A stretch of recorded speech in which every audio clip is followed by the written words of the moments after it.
जय हिंद, नमस्कार। मैं इनके सिंघानिया आप सभी को हमारे इस सेशन में बहुत बहुत स्वागत है। आप सभी को दिल से नमस्कार। दोस्तों, ये रीजनिंग का सेट नंबर 27 है और इस सेट में मैं आपको पढ़ाने वाला हूँ 17 जनवरी के फर्स्ट शिफ्ट में पूछे गए रीजनिंग के सारे प्रश्न। दोस्तों, इन सारे प्रश्न को मैं आपको पढ़ाऊँगा शॉर्ट मेथड के माध्यम से, जिससे हर एक प्रश्न कम से कम टाइम में सॉल्व हो सके।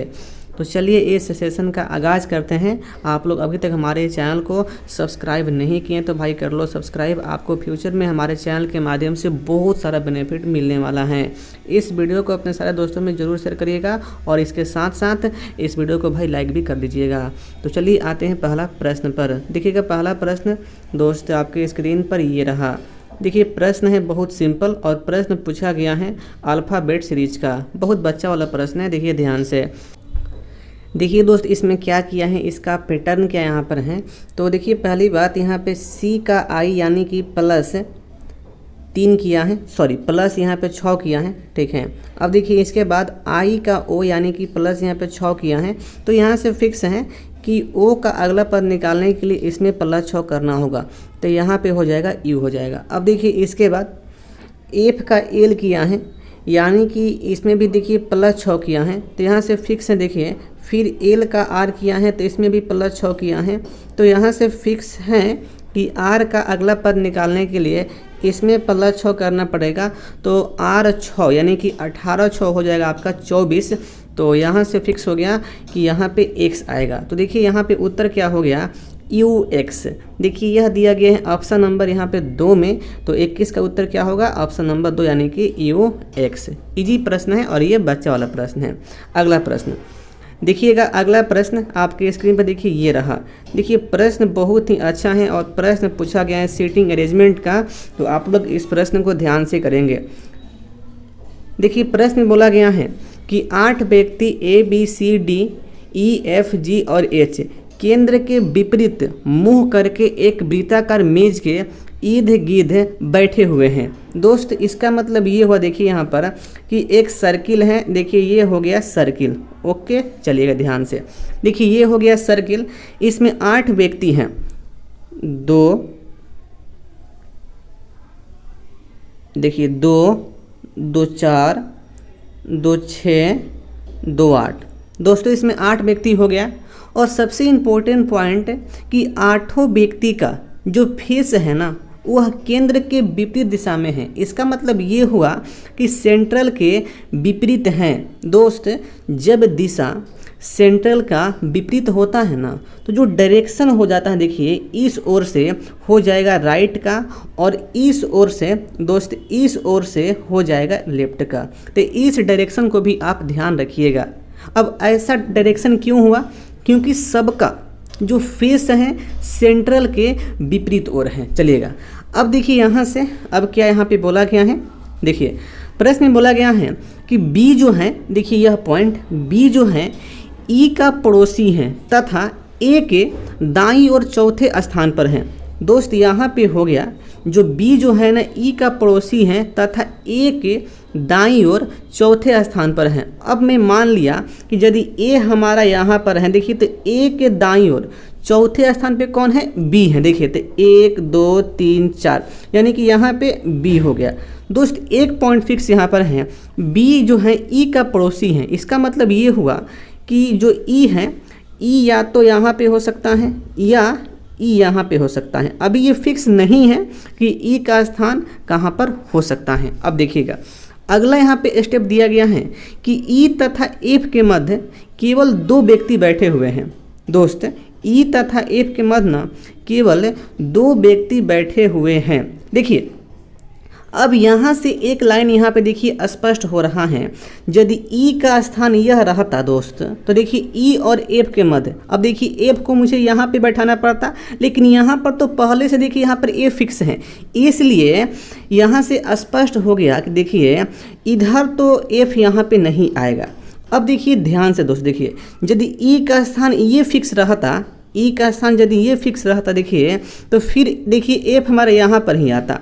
इसका मतलब ये हुआ कि देखिए ना तो इस डायरेक्शन में एफ आएगा ना तो इस डायरेक्शन में एफ आएगा।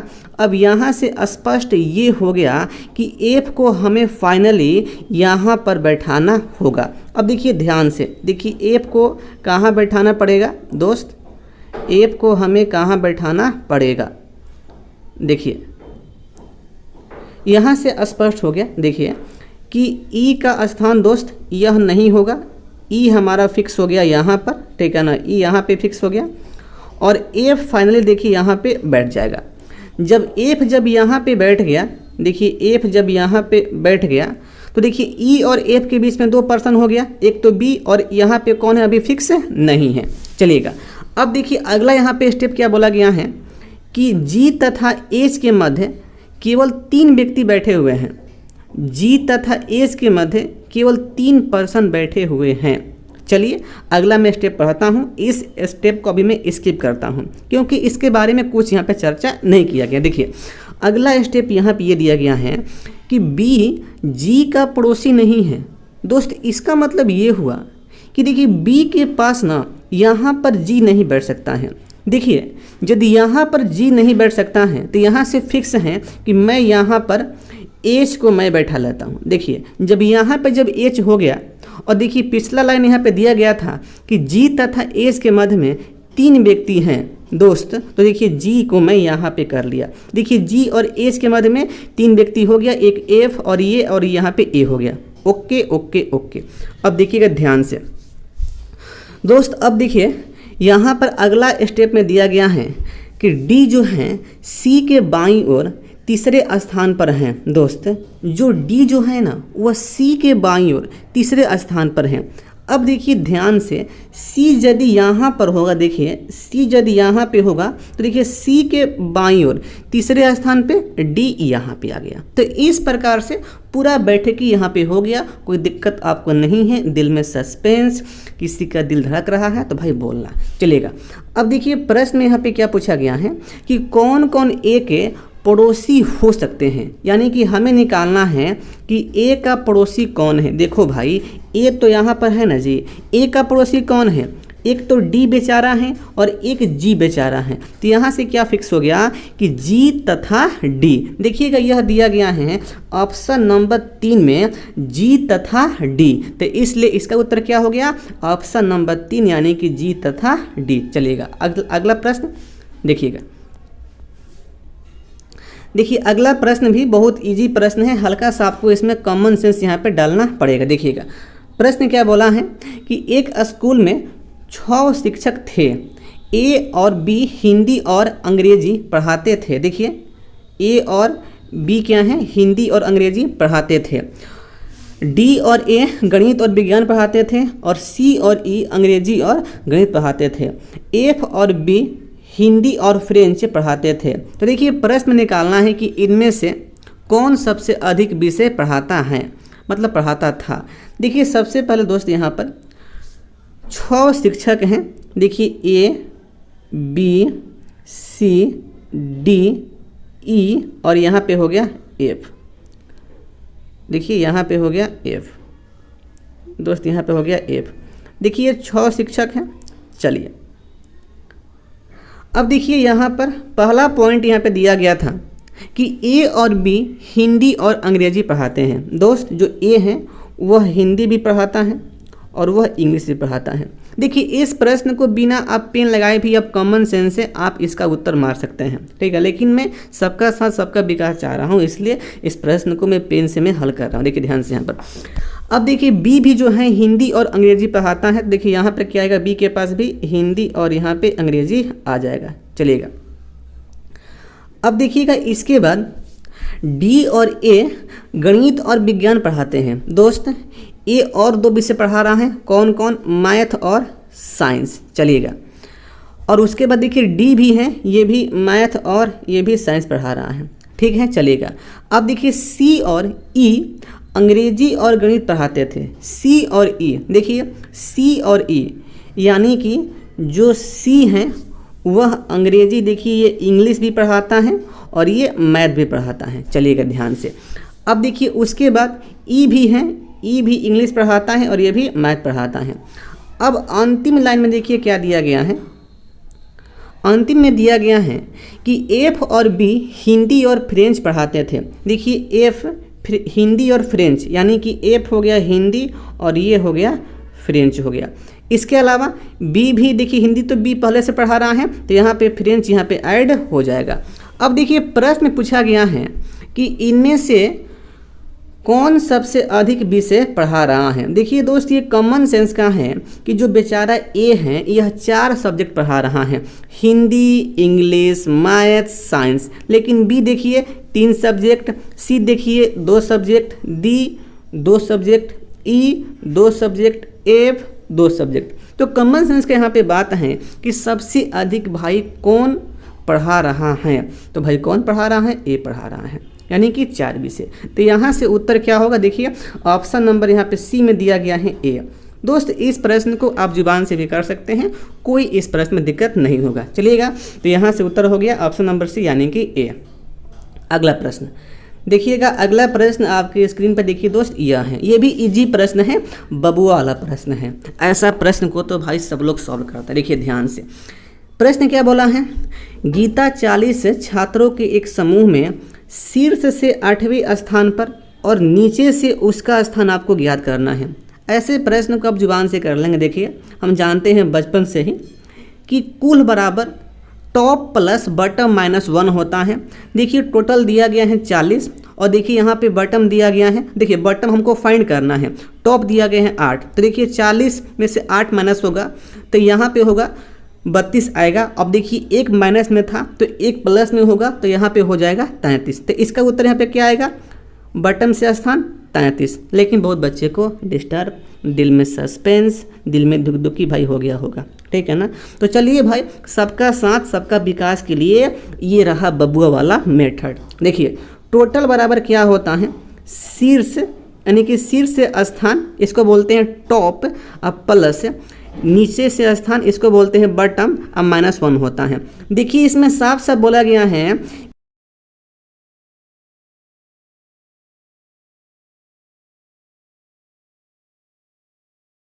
और देखिए इसके बाद नीचे से निकालना है, तो ये नीचे से निकालना है और यहाँ पे हो जाएगा -1। अब देखिए भाई 40 में से 8 गया, कितना आएगा, 32 आएगा ना। देखिए ये 1 माइनस में यहाँ पे आएगा प्लस में, तो भाई कितना आएगा 33। तो यहाँ से कितना आ गया, नीचे से आसान कितना आ गया 33। देखिए ऑप्शन में दिया गया है ऑप्शन नंबर यहाँ पे 2 यानी कि 33। इजी प्रश्न है, बच्चा वाला प्रश्न है। चलिएगा अगला प्रश्न देखिएगा, अगला प्रश्न पूछा गया है वेन डायग्राम का। यहाँ पे नागरिक हैं, यहाँ पे चंद्रमा है, यहाँ पर अनाज है। दोस्त ये तीनों शब्द में किसी भी प्रकार का संबंध नहीं है, इसलिए देखिए इसका फिगर किस प्रकार से बनेगा, इसका फिगर बनेगा देखिए इस प्रकार से, इसका फिगर बनेगा इस प्रकार से। ऐसा फिगर देखिए बी वाला फिगर है, तो देखिए बी नंबर ऑप्शन किस में दिया गया है, ऑप्शन नंबर 3 में दिया गया है, तो 3 ही ऑप्शन इसका राइट हो जाएगा। इजी प्रश्न है ये भी। चलिएगा अगला प्रश्न देखिए, ये भी प्रश्न दोस्त बहुत अच्छा प्रश्न है, हल्का सा आपको इसमें दिमाग का यूज करना है, कुछ नहीं है प्रश्न। देखिए ध्यान से, ये चतुर्भुज है, देखिए ये तो चतुर्भुज है, यानी कि इसमें चतुर्भुज में कितना भुजा होता है, 4 भुजा होते हैं, 4 हो गया। देखिए ये पंचभुज है, तो इसमें 5 गो भुजा हो गया, ओके। देखिए ये त्रिभुज है, तो इसमें 3 गो भुजा हो गया। और ये देखिए षष्ठभुज है, तो इसमें 6 गो भुजा हो गया। अब ये त्रिभुज है, तो इसमें 3 गो भुजा हो गया। अब क्या करने पर दोस्त, क्या करने पर यहाँ पर व्हाट का वैल्यू आपको निकालना है। देखिए कुछ नहीं करना है, यहाँ पर देखिए सिंबल साफ साफ यहाँ पे दे दिया है, plus plus plus plus plus, बस सबको यहाँ पे ऐड कर दो। देखिए भाई यहाँ पे ऐड कर दो, 5 देखिए 4 5 9 हो गया, 9 3 12 हो गया, 12 6 18 हो गया और 18 3 21 हो गया। तो यहाँ से क्या आ गया, 21 आ गया, ठीक है ना। तो देखिए 21 दिया गया है ऑप्शन नंबर यहाँ पर डी में, तो डी ही इस प्रश्न का राइट उत्तर हो जाएगा। इजी प्रश्न है, हल्का सा आपको यहाँ पे कॉमन सेंस डालना है। चलिएगा अगला प्रश्न पर देखिएगा, अगला प्रश्न दोस्त आपके स्क्रीन पर ये रहा। देखिए ये भी प्रश्न बहुत इजी होता है। देखिए इसमें क्या करना है आपको ना, इसमें शब्दकोश के आधार पर ये प्रश्न सॉल्व करना होता है। देखिए इसमें क्या बोला गया, यहाँ पर कहा गया है कि दिए गए विकल्पों में से किसमें शब्दों को उसी क्रम में व्यवस्थित किया गया है जिस क्रम में वे अंग्रेजी शब्दकोश में आते हैं। दोस्त देखिए जीवन में ना जब भी शब्दकोश का प्रश्न आए, जब भी, बस आपको एक कंसेप्ट दिमाग में हमेशा ध्यान रखना। देखिए शब्दकोश का अरेंज करने का अंग्रेजी वर्णमाला के आधार पर एक ही कंसेप्ट होता है। देखिए वे कंसेप्ट यह है कि छोटका को लेंगे और बड़का को छोड़ देंगे, और जो जोड़ा पारी का होगा ना, यानी कि जो इक्वल में होगा उसको छोड़कर आगे और चुनेंगे। बस यही कंसेप्ट है, छोटका को लेंगे बड़का को छोड़ देंगे, और जो हमारे जोड़ा पारी का होगा उसको छोड़कर आगे देखेंगे कि भाई कौन छोटका है, उसी को लेना है। बस इसका कंसेप्ट वही है। इसका मतलब ये हुआ कि छोटा लेटर को लेना है और बड़ा लेटर को छोड़ देना है, और यदि कोई लेटर बराबर मिल जाए मतलब इक्वल वाला, तो उसको छोड़कर आगे और चेक करना है ताकि छोटका मिल जाए। देखिए ध्यान से वही काम यहाँ पे करना होता है। देखिए ये ऑप्शन नंबर 1 है, और ये 2 है, ये 3 है, ये 4 है। आपको देखना है कि कौन सा ऑप्शन का जो अरेंजमेंट है वह सही है। देखिए सबसे पहले मैं चेक करता हूँ ऑप्शन नंबर यहाँ पे 1। देखिए इसमें ए, देखिए इसमें ए है, देखिए इसमें बी है, देखिए इसमें ए है। दोस्त ए यहाँ पे तो फिक्स है, सेम है। देखिए ये भी ए यहाँ पे फिक्स है, सेम है। लेकिन देखिए यहाँ पे ये बी है, तो देखिए बी तो भाई आना चाहिए बाद में ना, क्योंकि ये तो बड़ा है। दोस्त जो छोटका होता है वह पहले आता है। देखिए तो यहाँ पर भाई ये ए यहाँ पे आना चाहिए। देखिए तो ऐसे ही ये यहाँ पे गलत हो गया, ठीक है ना, ऐसे ही ये यहाँ पे नहीं होगा, चलिएगा। अब मैं आता हूँ देखिए यहाँ पर नंबर 2 पर। देखिए नंबर 2 ऑप्शन में यहाँ पे क्या दिया गया है। देखिए यहाँ पर ये एंटी है और यहाँ पर भी एंटी, देखिए सेम है, ये भी एंटी है, एकदम सेम यहाँ पर है। ओके अब देखिए दोस्त यहाँ पर एंटी नहीं है, यहाँ पर एपो है। अब देखिए यहाँ पर BRA है। देखिए एंटी सेम है, तो आगे मैं बढ़ता हूँ तो इसमें G है, इसमें देखिए P है, इसमें Q है। तो यहाँ से फिक्स है कि सबसे छोटा G है, तो यह आ गया है पहले। ओके अब देखिए P और Q में छोटा P है, तो यह आ गया इसके बाद। अब देखिए इसके बाद Q ऑटोमेटिक यहाँ पे आ जाएगा 3rd नंबर पर। अब मैं चेक करता हूँ इसमें देखिए यहाँ पर A है, यहाँ पर B है, तो A भाई छोटा होता है तो A पहले आ गया और B यहाँ पे बाद में आ गया। दोस्त इस प्रकार से मैं स्पष्ट कर लिया कि अंग्रेजी शब्दकोश के आधार पर यह अरेंजमेंट दोस्त बिल्कुल सही है, तो इसलिए ऑप्शन 2 ही इसका राइट उत्तर हो जाएगा। बहुत ईजी होता है, ऐसे प्रश्न को बहुत सारे बच्चे सॉल्व कर देते हैं। चलिएगा अगला प्रश्न देखिएगा। अगला प्रश्न पूछा गया है, एनालॉजी का प्रश्न है। ये सुई है, तो सुई का यहाँ पे दिया गया है सिलना, तो कैंची का क्या होगा। देखिए भाई सुई से सिलाई करते हैं, तो भाई कैंची से क्या करते हैं, कटाई करते हैं क्या, यानी कि कटना इसका उत्तर हो जाएगा। बच्चा वाला प्रश्न है, इजी प्रश्न है, तो इसका ऑप्शन नंबर यहाँ पे C जाएगा, यानी कि कटना। चलिएगा अगला प्रश्न देखिए। अगला प्रश्न ये भी प्रश्न पूछा गया है, एनालॉजी का प्रश्न है। देखिए धीर का अर्थ मतलब धीर का संबंध शांत से है, तो आपको बताना है कि उसी लॉजिक के सहारे उत्तेजित का संबंध किससे होगा। देखिए दोस्त ये भी इजी प्रश्न है, अभिमानी नहीं होगा, नीरस भी नहीं होगा, चुप भी नहीं होगा। देखिए यहाँ पर ये क्रुद्ध होगा, क्या होगा, क्रुद्ध होगा। इजी प्रश्न है, तो इसका क्या होगा, ऑप्शन नंबर यहाँ पे 4। चलिएगा अगला प्रश्न देखिए दोस्त। अगला प्रश्न आपकी स्क्रीन पर ये है। देखिए इसमें क्या किया है, ये मोहरा है, इसको लिखा है इस अंक से, और यहाँ पे कालिंगा है, इसको लिखा है इस अंक से। तो आपको बताना है कि हर लीन को किस प्रकार लिखा जाएगा।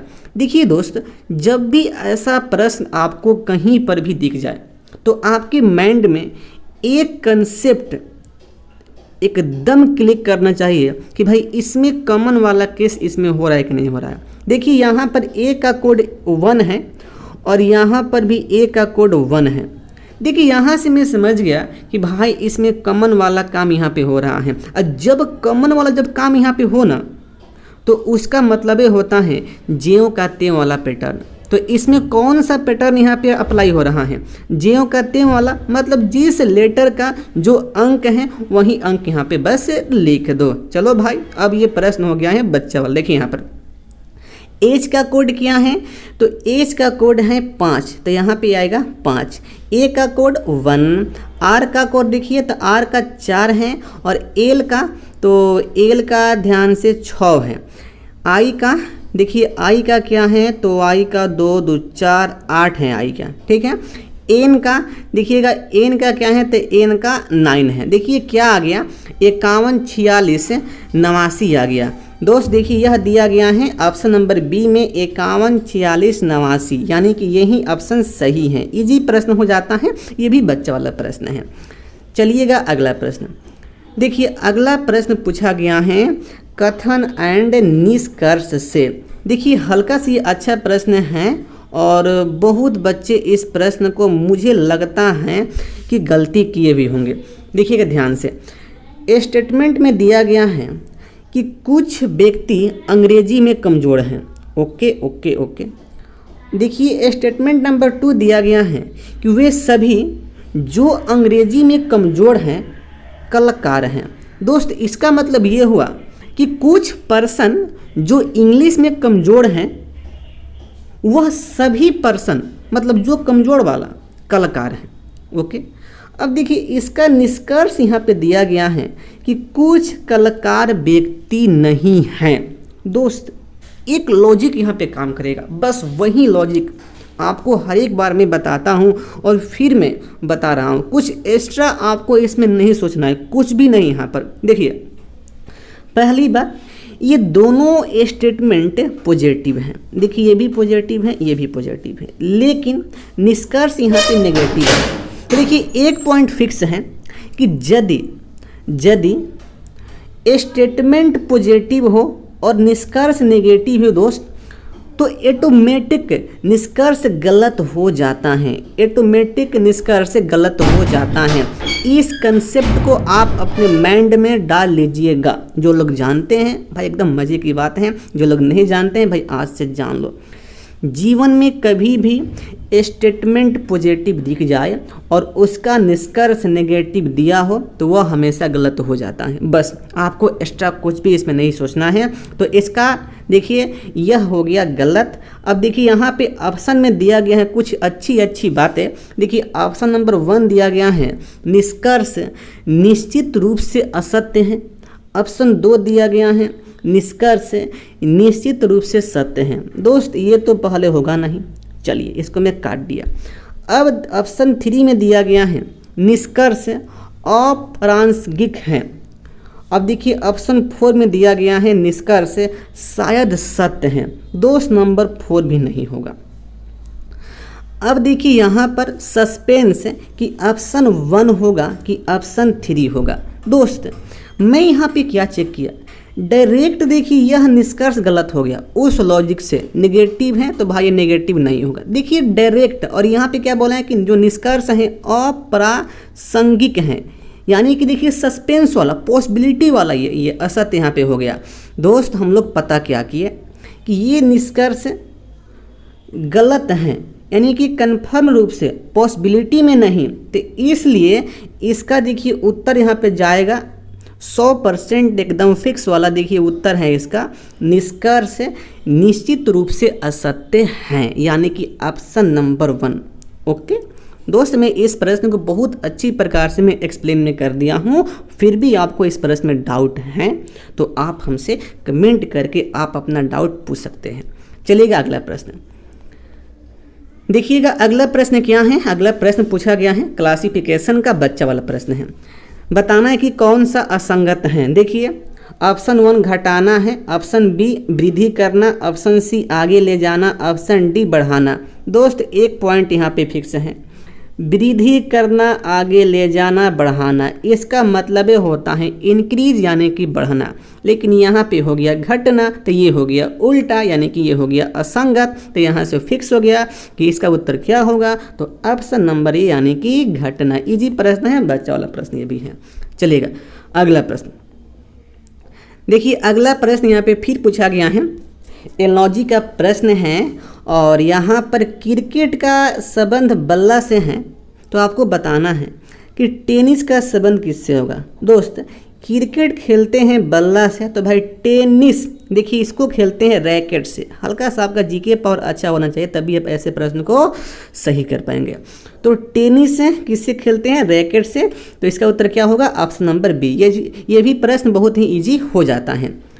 देखिएगा अगला प्रश्न, देखिए अगला प्रश्न क्या है दोस्त। अगला प्रश्न पूछा गया है सीरीज का और ये भी प्रश्न बहुत ही सिंपल है, बच्चा वाला ये भी प्रश्न। देखिएगा ये क्या किया है, देखिए 13 का दुगुना किया है और ये -1 किया है, यानी कि 13 दूनी का 26 और -1 ये हो गया 25 हो गया। ओके, अब देखिए इसी प्रकार से 25 का दुगुना 50 -1 ये हो गया 49। ओके, देखिए इसी प्रकार से 49 दूनी का 98 -1 ये हो गया 97। तो आपको पैटर्न यहाँ पे मालूम हो गया है कि संख्या का दुगुना करके उसका -1 कर दो। तो भाई देखिए इसी प्रकार से यहाँ पे एकदम बिल्कुल फिक्स है कि 97 का दुगुना यानी कि -1। तो देखिए इसका दुगुना होता है 194 होता है और इसमें 1 माइनस करने पे दोस्त ये आ जाएगा 193।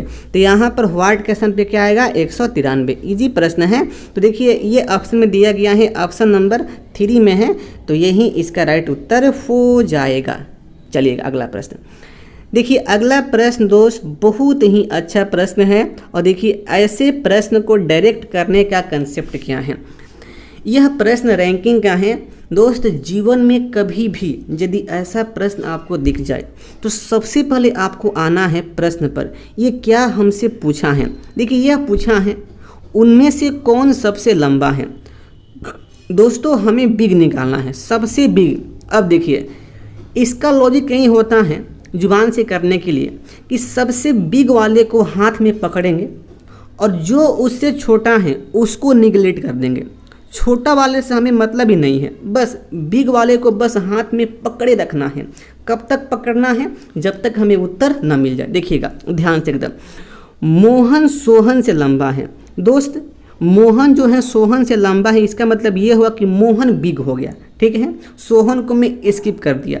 अब देखिए अगले यहाँ पे लाइन क्या बोला है, रमेश मोहन से छोटा है। देखो अभी भी मोहन बड़ा है। ओके, अब देखिए इसके बाद क्या है, और संगीता तुलिका से लंबी है लेकिन सोहन से छोटी है। दोस्त यहाँ पर मोहन का बातें नहीं है, यहाँ से स्पष्ट हो गया कि सबसे बड़ा कौन है, मोहन है। बस तो इसका उत्तर देखिए यहाँ पर क्या जाएगा दोस्त, मोहन जाएगा, ठीक है ना। लेकिन बहुत बच्चे को दिल में सस्पेंस, दिल में धुक-धुकी हो गया होगी, आप कैसे कर दिए इस क्वेश्चन को। अब देखिए सबका साथ सबका विकास वाला मेथड। दोस्त मैं पेन का यूज कर रहा हूँ। मोहन सोहन से लंबा है। देखिए यहाँ पर ये मोहन बाबू हैं, ये हो गया मोहन, ये सोहन से लंबा है। चलिएगा रमेश जो है मोहन से छोटा है। ओके, और संगीता तुलिका से लंबी है लेकिन सोहन से छोटी है। दोस्त यहाँ से फिक्स है कि सोहन से छोटी कौन है, तो भाई संगीता है, और संगीता जो है ये लंबी किससे है, तुलिका से है। और देखिए पिछला यहाँ पे लाइन दिया था कि रमेश जो है मोहन से छोटा है, यानी कि रमेश यहाँ पे आ जाएगा, ठीक है ना। तो देखिए यहाँ से स्पष्ट होकर हो गया कि भाई सबसे बड़ा कौन है, तो सबसे बड़ा है यहाँ पर मोहन है। चलिएगा इजी प्रश्न है, आप ऐसे प्रश्न को जुबान से भी यहाँ पे कर लेंगे। तो ऑप्शन में दिया गया है ऑप्शन नंबर 2 यानी कि मोहन। अगला प्रश्न देखिएगा। अगला प्रश्न पूछा गया है अल्फ़ाबेट सीरीज का। देखिए सी है, सी का जी यानी कि 4+ कर दिया, जी का के 4+, के का ओ 4+। तो यहाँ से फिक्स है कि ओ में 4+ करेंगे तो देखिए यहाँ पे आएगा दोस्त एस आएगा। अब देखिए एस में जैसे ही 4+ करेंगे तो यहाँ पे आ जाएगा डब्ल्यू, यानी कि फिक्स है कि यह पैटर्न सही है। तो यहाँ से फिक्स हो गया कि इस पैटर्न के अनुसार इस प्रश्न का जो उत्तर होगा ऑप्शन नंबर सी यानी कि एस। चलिएगा अगला प्रश्न, इजी प्रश्न है, ये भी बच्चा वाला प्रश्न है। देखिए अगला प्रश्न पूछा गया है एनालॉजी का प्रश्न है और यहाँ पर है प्रकृति और यहाँ पे प्राकृतिक। दोस्तों प्रकृति का संबंध प्राकृतिक से है तो पोषण का संबंध किससे होगा? देखिए ऑप्शन में यहाँ पे दिया गया है पोषित। दोस्तों पोषण का संबंध पोषित से हो जाएगा। इजी प्रश्न है, ठीक है ना। तो इसका उत्तर यहाँ पे क्या होगा? तो ऑप्शन नंबर 2 हो जाएगा। चलिएगा अगला प्रश्न। देखिए अगला प्रश्न फिर से पूछा गया है, वही रैंकिंग का प्रश्न है। दोस्त ऐसा प्रश्न जब भी पूछे आपको सीधे आना है प्रश्न पर, ये क्या पूछ रहा है, इनमें कौन सबसे बड़ा है, बिगेस्ट निकालना है। तो बड़का को एकदम हाथ में पकड़ना है और इससे जितना छोटा हो सबको भाई एकदम छोड़ दो उसको पूरा। देखिएगा, देखिए यहाँ पे बोला गया है कि राम का जो एज है सोहन की एज की दुगुनी है, यानी कि राम जो है सोहन से बड़ा है लेकिन रोहन की एज की आधी है। दोस्त ये तीनों में से कौन बड़ा हो गया? रोहन बड़ा हो गया। चलो भाई मैं रोहन को पकड़ लिया हाथ में। अब देखिए इसके बाद यहाँ पे दिया गया है कि रवि की एज सोहन की एज की आधी है, यानी कि रवि जो है सोहन से छोटा हो गया, ठीक है, लेकिन रोहित की एज की दुगुनी है, यानी कि रोहित से वह बड़ा है। अब देखिए दोस्त इसमें तो रोहन का चर्चा यहाँ पे नहीं है, तो यहाँ से स्पष्ट हो गया कि सबसे बिगेस्ट इसमें कौन है, तो भाई इसमें रोहन है। देखिए तो ऐसे प्रश्नों को आप जुबान से भी आप कर सकते हैं, कोई पेन का यूज नहीं करना है, बस ओनली जुबान से कॉमन सेंस के सहारे। तो इसका उत्तर क्या होगा? ऑप्शन नंबर सी, यानी कि रोहन। चलिएगा अगला प्रश्न।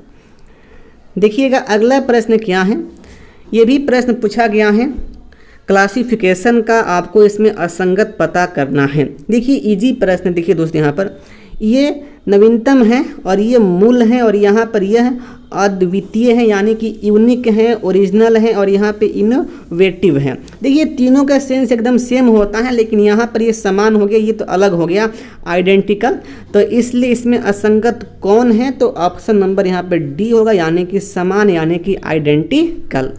अगला प्रश्न देखिए दोस्त, अगला प्रश्न बहुत ही अच्छा प्रश्न है। देखिए हल्का इसको मैं जूम कर देता हूँ ताकि स्पष्ट फिगर आपको दिख पाए।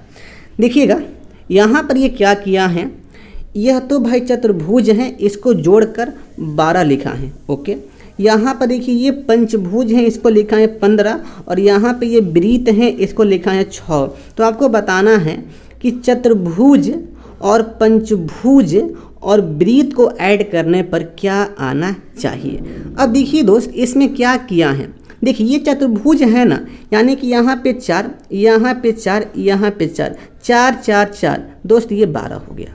ओके ओके ओके, तो यहाँ से फिक्स हो गया कि चतुर्भुज के लिए 4 यूज किया है। अब देखिए इसके बाद यहाँ पे पंचभुज है, तो देखिए यहाँ पे 5, यहाँ पे 5, यहाँ पे 5, तो 5 5 5 15 हो गया। यहाँ से फिक्स हो गया कि पंचभुज के लिए 5 यूज किया है। अब देखिएगा यहाँ पे वृत्त है, अब देखिए यहाँ पे 6 किया है, इसका मतलब ये हुआ कि वृत्त का वैल्यू 2 यूज किया है, यानी कि यहाँ पे 2, यहाँ पे 2, यहाँ पे 2, 2 2 2, 6 हो गया। तो यहाँ से फिक्स हो गया कि वृत्त के लिए 2 यूज किया है। दोस्त इसी प्रकार से यहाँ पे 100% फिक्स हो गया। दोस्त देखिए कि ये चतुर्भुज में यहाँ पे 4 होगा और पंचभुज में देखिए यहाँ पे 5 होगा और वृत्त में यहाँ पे 2 होगा। देखिए तो ये 5 4, देखिए 4 5 2, इसको ऐड करने पे 5 4 9 9 2 11, यानी कि यहाँ पे आ गया 11। तो व्हाट के स्थान पे क्या आ गया? 11 आ गया। तो यहाँ से फिक्स हो गया, देखिएगा कि ऑप्शन नंबर यहाँ पे डी जाने वाला, यानी कि 11। चलिएगा अगला प्रश्न। देखिएगा अगला प्रश्न दोस्त क्या है, देखिए ध्यान से। देखिए प्रश्न क्या दिया है, प्रश्न पूछा गया है, ये भी प्रश्न सीटिंग अरेंजमेंट का प्रश्न है। देखिए ध्यान से, 5 दोस्त हैं, राम शिव सुनील रवि रोहन एक ट्यूशन बैच में बैठे हैं। देखिए बैच में है यानी कि बैठे, ठीक है। देखिए राम रोहन से बड़ा है। दोस्त जो राम है ना वह रोहन से बड़ा है। चलिए ठीक है। अब देखिए अगला यहाँ पे लाइन दिया गया है कि रवि और शिव सुनील से बड़े हैं, जिनकी एज राम और रवि के बीच हैं। दोस्त रवि और जो शिव है ना यह सुनील से बड़े हैं, जिनकी एज राम और रवि के बीच में है। देखिए दोस्त राम और रवि के बीच में करने के लिए सुनील को, इसका मतलब ये होगा कि शिव पहले आएगा और उसके बाद रवि आएगा। तो यहाँ से स्पष्ट मेरा हो गया, देखिए इस लॉजिक से कि शिव तो यहाँ पे हो गया, ठीक है ना। अब देखिए शिव यहाँ से हो गया तो शिव पहले आ गया, यानी कि शिव बड़ा हो गया किससे, रवि से। तो देखिए इसके बाद रवि यहाँ पे आएगा ना, यहाँ पे रवि आ गया। अब देखिए रवि और राम के बीच में सुनील को लिखना है। अब देखिए यहाँ पे भाई आ जाएगा यहाँ पे सुनील, ठीक है। अब देखिए इसके बाद दोस्त, इसके बाद यहाँ पे क्या आएगा, तो यहाँ पे राम आ जाएगा। अब देखिए भाई पहला लाइन में दिया गया था कि जो राम है ना वह रोहन से बड़ा है, यानी कि इसके बाद देखिएगा इसके बाद क्या आएगा, तो इसके बाद यहाँ पे रोहन आ जाएगा। Okay okay okay. अब देखिए यहाँ पे प्रश्न में क्या पूछा गया है दोस्त, देखिएगा ध्यान से, प्रश्न में क्या पूछा गया है। देखिए प्रश्न में पूछा गया है, देखिए एक मिनट, यहाँ पे तो रोहन हो गया, ठीक है ना, हल्का से इसको मिरियज कर दूं। हाँ देखिए प्रश्न में पूछा गया है कि यदि उन सभी को उनकी एज के आरोही क्रम में व्यवस्थित किया जाता है तो इनमें से कौन उस क्रम में मध्य में आएगा। दोस्तों आरोही, आरोही मतलब हुआ बढ़ते क्रम, यानी कि छोट से बड़। अब देखिए यहाँ से फिक्स है कि ये तो भाई छोटा हो गया, ये इससे बड़ा हो गया, ये इससे बड़ा हो गया, ये इससे बड़ा हो गया और ये इससे बड़ा हो गया, ठीक है। तो देखिए इसका क्रम इस प्रकार से होगा, देखिए इस प्रकार से भाई होगा, ये ना हो गया यहाँ से। अब निकालना है कि बीच में कौन है। देखो भाई बीच में कौन है, बीच में देखिए दोस्त यहाँ पे कौन है, सुनील है। तो यहाँ से उत्तर क्या मिल गया कि इसमें बीच में कौन है, तो सुनील है, यानी कि ऑप्शन नंबर 1 यानी कि सुनील। चलिएगा अगला प्रश्न। देखिए अगला प्रश्न पूछा गया है, अल्फ़ाबेट सीरीज का प्रश्न है। देखिए बहुत बच्चा वाला प्रश्न ये है। देखिए ABCD, यानी कि यहाँ पे D होगा। देखिए YV और यहाँ पे S, देखिए यहाँ पे 3 कम किया है तो फिर यहाँ पे 3 कम करेगा, यानी कि यहाँ पे P आएगा। देखिए इसी प्रकार से DF 2 प्लस, FH 2 प्लस, तो यहाँ पे 2 प्लस करने पे यहाँ पे J आएगा। तो क्या आ गया, DPJ। देखिए यह दिया गया है ऑप्शन नंबर 1 में, यानी कि यही उत्तर इसका हो जाएगा DPJ। इजी प्रश्न है, बच्चा वाला प्रश्न है। देखिएगा अंतिम प्रश्न 100 नंबर प्रश्न है, BEHK और वाट निकालना है। देखिए ध्यान से, देखिए इसमें क्या किया है, B का E यानी कि 3 प्लस, देखिए E का H यानी कि 3 प्लस, H का K दोस्त इसमें 3 प्लस, और यहाँ से फिक्स है कि K में भी 3 प्लस करना होगा। देखिए K में 3 प्लस करेंगे तो भाई क्या आएगा, N आएगा। अब देखिए N में 3 प्लस कर दिए तो Q आ गया। तो यहाँ से फिक्स हो गया कि वाट के स्थान पे क्या आएगा, तो वाट के स्थान पे N आएगा। देखिएगा N कहाँ पर है, तो N ऑप्शन नंबर D में दिया गया है। तो यहाँ से ये इसका उत्तर हो गया। चलिएगा दोस्त इस प्रकार से हम लोग इस सेट के सारे प्रश्न को डिस्कस कर लिए हैं, और आपको किसी भी प्रश्न में डाउट है या सस्पेंस या दिल में धुकी है, ठीक है ना, या आपका ज़िंदगी सुनसान हो गया होगा किसी भी प्रश्न से, तो आप अपना डाउट आप हमसे पूछ सकते हैं कमेंट करके। दोस्त आपके डाउट को मैं क्लियर में कर दूंगा।